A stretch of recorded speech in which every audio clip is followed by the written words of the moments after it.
are there to teach a common set of heuristics about how we learn and how we change, but also values and principles. And so I think I differ from Larry a little bit. The faculty, I agree, that's not their goal to teach those sorts of values necessarily. They're to push on their discipline. But students at university are not just around faculty.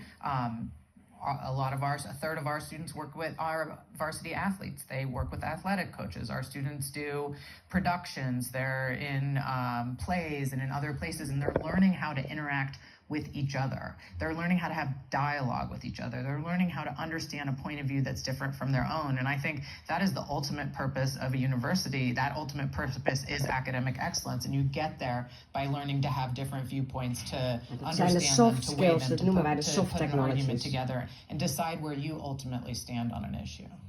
And interestingly, when I was Vice Chancellor of the University of Sydney, we did work with employers in Australia, China, India, the UK, the US, France, and Germany, and also spent time in the theoretical literature precisely around this question of what education will you need for the fourth industrial revolution.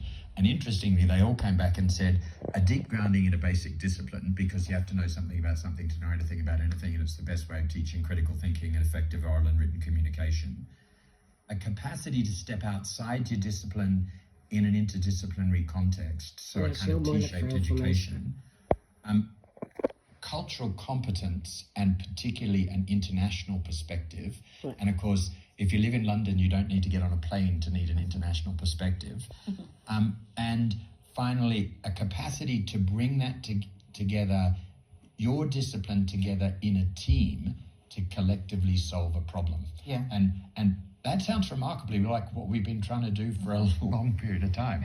In psychology, we talk about this term collective intelligence, which is the ability of a group of people working together to perform particular tasks and come up with creative ideas. And oftentimes that collective intelligence is more predictive of outcomes is vanuit than hart an zet en individual's soul competency on that team. And it turns out one of the big predictors of collective intelligence is turn-taking, how much you can listen and have a conversation with one another. That's a basic competency. At Dartmouth, we're focused on dialogue, on teaching our students who often come in communicating through their devices how to listen and have conversations with one another, and how to take turns in terms of understanding different perspectives and viewpoints, and to see the common humanity in different people. And when you talk to employers, they often talk about how young people don't know how to necessarily be employees. They don't want to be in the office at the same time. They don't know how to capture the informal interactions outside the meeting room. And I think that those are skills that we can teach.